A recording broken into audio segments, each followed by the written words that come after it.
민간 군이 협력하여 코로나19 진료 대응 종교계, 가게가침의 시민, 의료 전문가 공공기관인 한마음하트스로 코로나19 극복을 위해서 모든 역량을 모아야겠습니다.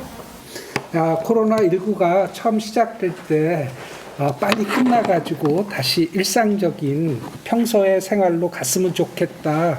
이런 바람은 정말 모든 사람의, 아마 전 세계에 있는 모든 사람의 바람일 겁니다. 그런데 제가 이제는 오늘 말씀드릴 부분은 그거는 아마 어려울 것이다. 경우에 따라서는 뭐 2년이 갈 수도 있고 3년이 갈 수도 있고요. 어떻게다 보면은 우리가 같이 함께 살아야지 되는 코로나19가 될 수도 있다. 이런 말씀을 드려야 되는 그런 내용이고요. 그래서 그러면 이런 부분을 어떻게 우리가 대응할까 하는 거는 아마 보건의료 분야, 우리 구성수 보건소장님, 우리 김영철 그 의사회 또 이 보건의료계 여러분들하고 이 보건의료 분야에서 어떻게 대응할 것이냐 많은 고민들을 하고 실제 실천을 하고 있습니다. 그런데 이 올해 이렇게 유행이 계속될 때는 보건의료 분야 혼자서 절대로 할 수가 없습니다. 오늘 이렇게 범시민 협의체를 만든 것처럼 모든 분야에 있는 사람들이 같이 참여해가지고 이 대응에 나가야지 된다. 그런 부분을 조금 말씀드리고요. 거기에서의 이제는 키워드라고 그러면은 이제는 코로나19와 함께 아까 시장님 말씀하셨지만은 코로나19를 일상화하면서 우리가 이제 고혈압이 있으면은 맨날 아침에 약 먹고 나오는 거는 당연한 일로 우리가 생각하는 것처럼 일상화하면서 생활을 하자. 그 다음에 사실은 그동안에 코로나19가 없을 때 우리 사회는 코로나19 대응을 일상화를 잘 할 수 있는 분들도 있지만 경우에 따라서는 정말 생활이 어려운 분들이 많이 있습니다. 그럴 경우에는 우리 시민들 간에 서로 협력, 도와주고 또 배려해주고 이런 부분들이 이제는 필요하다. 아마 제가 오늘 말씀드리는 거는 그 내용인데요. 그 내용을 제가 만든 슬라이드를 보면서 말씀해 드리겠습니다. 지금은 코로나19지만은 사실은 사람들이 모여서 살면서 이 감염병은 이 역사가 있던 시기에 항상 우리에게 커다란 이 질병 부담으로 있어 왔다. 이러한 얘기고요. 실제 20세기 그러니까 1900년대 들어와서도 우리 항상 얘기하는 스페인 독감부터 시작해갖고 에이즈라든지 홍콩 독감이라든지 최근에는 사스, 메르스, 신종플루 이와 같은 감염병들이 인류를 정말 힘들게 많이 했습니다. 지금 코로나19가 전 세계에서 약 3천만 명이 발생했고 약 100만 명이 사망한 거로 되어 있거든요. 그런데 과거의 역사를 보면은 이보다 훨씬 더 많은 사람들이 발병을 했고 또 훨씬 더 많은 사람들이 사망한 경우도 있다. 아마 가장 컸던 게 2018년, 19년도에 있었던 스페인 독감이었습니다. 그때는 사망자가 적게는 2천만 명, 많게는 6천, 7천만 명까지 사망했다. 이런 기록이 있거든요. 자, 그래서 우리 지금 코로나19가 이제는 우리가 끝나길 바라지만은 아마 지금 어쩌면은 시작일 수도 있다. 이런 생각을 해야지 된다. 그렇지만은 그 당시와의 달리 이제는 어렵다고 얘기했지만은 백신도 열심히 지금 전 세계에서 개발하고 있고요. 치료제도 열심히 이제는 만들고 있습니다. 그런 것들에 대해서 이제는 우리는 기대를 이제는 하는 거죠. 그렇지만 그것들이 개발돼서 나한테 올 때까지는 많은 시간이 걸릴 거다. 이런 것들을 말씀을 드립니다. 그래서 코로나19 유행은 장기화될 것이다. 이렇게 말씀을 드릴 수 있습니다. 코로나19는 1960년대 닭에서 그 바이러스가 처음 발견됐거든요. 그때는 사람에게 유행하지 않았습니다. 그랬는데 이제는 아까 말씀드린 거 1930년대였고요. 1960년대 사람에서 독감 형태로 나타났고 2003년도에 사스가 이 코로나 바이러스가 이게 변종된 겁니다. 그렇죠? 그 다음에 이제는 우리 2015년도에 메르스가 크게 유행했는데 이것도 같은 형제 바이러스라고 보시면 되고요. 요번에 이제는 중국 우한 지역에서 나타난 이 코로나19는 역시 이제는 사스 바이러스하고 비슷한 종류다. 이렇게 보시면 되는데요. 같은 형제이긴 하지만 조금 성질이 다릅니다. 이 감염 잠복기 중에도 다른 사람을 감염시키고 증상이 없음에도 불구하고 다른 사람을 감염시킬 수 있어요. 이러한 것들은 이 지역사회에 만연하는데 토착화되는데 큰 역할을 한다. 그래서 이제 우리가 전 세계로 퍼지는 것을 갖다가 막지 못하고 있다. 이렇게 보시면 됩니다. 사스 2003년도에 유행했을 때는 이 역시 중국 광동 지역에서 시작이 됐는데 전 세계에서 한 8,000명 정도가 발생을 했고 770명 정도가 사망을 했고 전 세계적으로는 26개 나라에서 발생했거든요.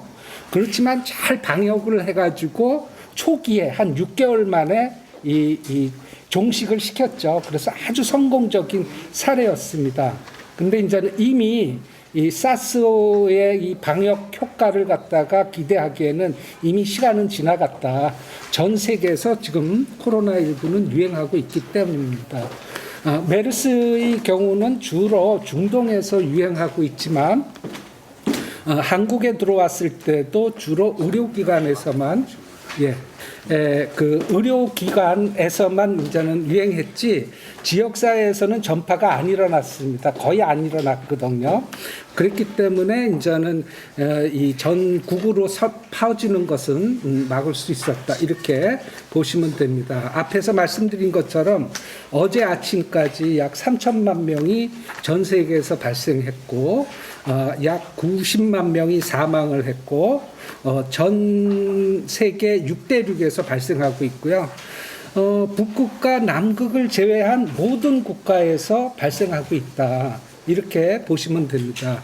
요사이 감염병이라는 게 한 나라에서 발생하면은 언제든지 다른 나라로 전파될 수 있거든요. 그렇기 때문에 이게 종식되기 위해서는 우리나라만 잘해가지고는 절대로 안 됩니다. 전 세계의 모든 국가에 이 문제가 해결돼야지 우리도 자유로울 수 있다. 이렇게 생각을 하시면 됩니다.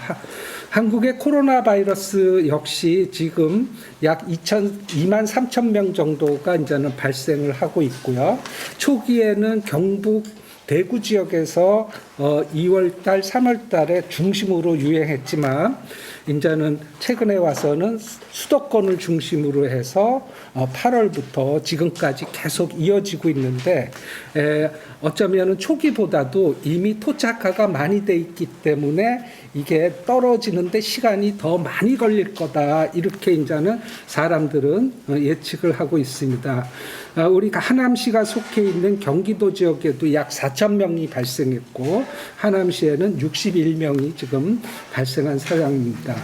코로나19가 앞으로 어떻게 갈까? 우리가 아무 일도 하지 않으면 정말 빠르게 대부분의 사람이 감염이 되는데 아무 일도 하지 않는다면 우리 모든 사람들의 한 60 내지 70%가 감염될 거라고 아까 이 보건소장님의 바이러스의 특징을 보면 그렇게 됩니다. 그렇다 그러면 우리나라 5천만 명 중에서 3천만 명 정도가 감염이 될 거고 그 중에서 3%가 사망한다 그러면은 그 수치는 우리가 상상할 수 없을 거고요. 전 세계적으로 보더라도 70억 명 중에서 약 40억 내지 50억 명이 발생하고 그 중에서 3% 감염된다면은 사망한다면은 이건 엄청난 재앙이 될 수 있다. 그렇기 때문에 우리는 집단 감염으로 가지 말고 지금 우리가 하는 조치처럼 사회적 거리두기, 조기에 우리가 환자 발견해서 잘 관리해서 더 퍼지지 않게 하는 이런 전략들을 가져가야지 된다. 그런데 아직 백신이나 치료제가 없기 때문에 이게 우리가 눌러놓고 있는 거지, 그러니까 사회적 거리두기 힘이 떨어지면 다시 유행이 일어난다. 이건 모든 사람들이 다 알고 있는 내용입니다. 아까 말씀드렸던 1900 20세기에 들어와서 한 5차례의 세계적인 독감이 유행을 했는데, 아까 얘기했던 스페인 독감이 있고요. 마지막으로 유행했던 게 2009년도에 우리나라에도 유행했던 신종플루가 있습니다. 그 당시에 보통 이런 게 한번 유행하면은 억 단위로 사람들이 감염이 되고, 다행히 신종플루의 경우에 있어서는 치명률이 0.03%였기 때문에 다행히 일반 감기 정도로 이제는 넘어갈 수 있었습니다. 그런데 그런 감염들이 스페인 독감도 그렇고 신종플루도 마찬가지고 유행이 짧은 기간에 끝나는 게 아니라, 그렇죠? 3년, 5년 이렇게 지속이 되기도 하고요. 2009년도에 일어났던 신종플루는 지금까지도 계속 유행이 일어나고 있어요. 그렇기 때문에 이 코로나19가 백신이 없다면은, 그렇죠? 지금 앞으로 지속적으로 이제 유행이 될 것이다. 이렇게 이제는 예측을 하고 있습니다. 그래서 소교를 얘기하면은 아직 백신과 치료제가 개발되지 않고 있고 토착화가 진행되고 있기 때문에 이 코로나19는 상당히 오랜 동안 지속될 것이다. 그렇기 때문에 보건 분야에서는 면밀한 감시와 역학조사, 또 치밀한 방역 조치가 지속돼야지 된다. 그 다음에 이제는 또 이 보건만 갖고, 의료만 갖고 살 수 있는 게 아니거든요. 일상생활에 있어서도 우리 시민들이 어떻게 지속 가능하게 생활할 수 있게 하느냐, 이거 역시 매우 중요한 거고요. 여기가 해결되지 않으면은 사실 방역도 성공할 수가 없다. 이렇게 보시는 게 옳을 것 같습니다. 그래서 대응책에 간략하게 말씀드립니다. 이 보건 분야에서는 과거의 자료, 또 우리는 이 감시 자료를 면밀하게 지금 검토하고 있고요. 또 이제는 유행이 일어나면 또 유행 조사도 하면서 이 근거들을 마련해 가지고 어떻게 대응할 것인지 열심히 노력을 하고 있습니다. 그렇죠? 그러면서 이 특히 보건소가 중심으로 돼서 감시와 역학조사하고 방역 활동하고 또 요원들에 대한 교육도 하고 이런 작업들을 지속적으로 하고 있죠. 그런데 이 코로나19는 당연히 코로나19 바이러스에 의한 거지만 실제 일어나는 양상을 보면은 상당히 복잡합니다. 많은 사회적인, 경제적인, 경우에 따라서는 정치적인 이런 여러 요인들이 결합이 돼가지고 유행이 일어나고 있거든요. 그래서 복잡하다. 또 내일 몇 명이 나타날지 우리가 알 수가 없다. 불명확합니다. 그 다음에 그 문제가 생겼을 때 누구의 책임인지 그런 것도 모호합니다. 우리가 재난이 발생했을 때 명확하고 간단한 경우에는 전문가 혼자서 대응할 수 있습니다. 그렇지만 복잡하고 불명확하고 모호한 경우에서는 전문가뿐만이 아니라 반드시 시민과 모든 사람들이 참여해갖고 기관과 단체가 참여해가지고 우리가 이렇게 가자라는 이 협동이라 그럴까요? 협력이 꼭 필요하다. 그래서 우리 전문가들은 위기 대응에 협력적 거버넌스가 필요하다. 이렇게 표현을 하고 있습니다.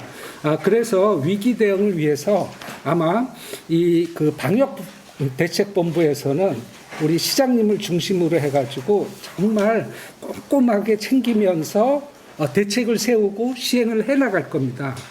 그렇지만 더욱더 중요한 거는 뭐죠? 그런 대책들을 갖다가 시민들이 어떻게 수용할 수 있느냐, 참여할 수 있느냐, 여기에 결국 방역의 성패가 이루어질 것이다.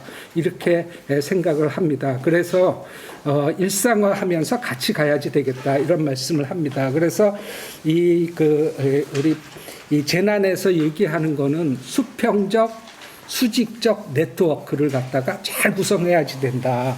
그렇죠? 이러한 얘기를 하고 있고요. 마지막 얘기입니다.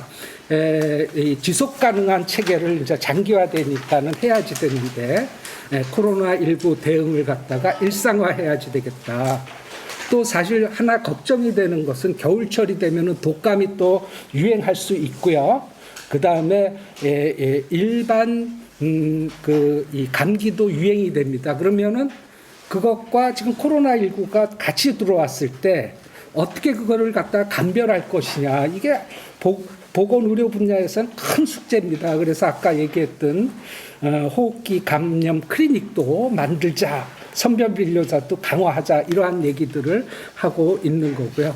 그 다음에 이제는 또 하나 중요한 게 코로나19만 대응하다가 사실은 우리 지역사회에는 아픈 사람들이 많이 있거든요. 질병을 갖고 있는 많은 사람들이 있는데 그분들에 대한 부분이 소홀해지지 않을까 이런 부분에 대해서도 관심을 가져야지 된다. 그러한 얘기를 하고요. 그래서 이제는 투자가 많이 돼야지 된다. 관심이 많이 필요하다 이러한 얘기를 하고요. 그래서 사실은 한 3-4달 전부터 시장님께 범시민 민간협력위원회가 한번 꼭 우리 가져가야지 된다 말씀을 드렸고 또 정말 시장님이 이렇게 이러한 자리를 마련해 주신 것 같습니다. 그래서 마지막으로 얘기하고 싶은 것은 이 모든 사람들이 방역 수칙을 일상화하자. 그렇죠? 그 방법들은 각자가 다 다를 겁니다. 또 업종에 따라서 또 다를 것입니다. 이런 것들을 해야지 되겠고요. 그럼에도 불구하고 이 일상화하게 되면은 정말 생업이 어려운 사람들이 있습니다. 그런 부분들을 갖다 어떻게 도울 것이냐. 아마 이거는 시장님의 가장 큰 숙제가 아닐까 이런 생각을 합니다. 그거는 또 시장님의 그 리더십도 중요하지만 서로가 돕는 거, 협력하는 거, 배려하는 거 이게 중요하다고 생각이 됩니다. 이게 조그만 이 잎사귀를 갖다가 키워내기 위해서도 여러 손이 필요하거든요. 근데 코로나19 정말 큰 우리에게 도전입니다. 우리 전부 힘을 모아가지고 대응해 나갔으면 좋겠습니다. 이상입니다.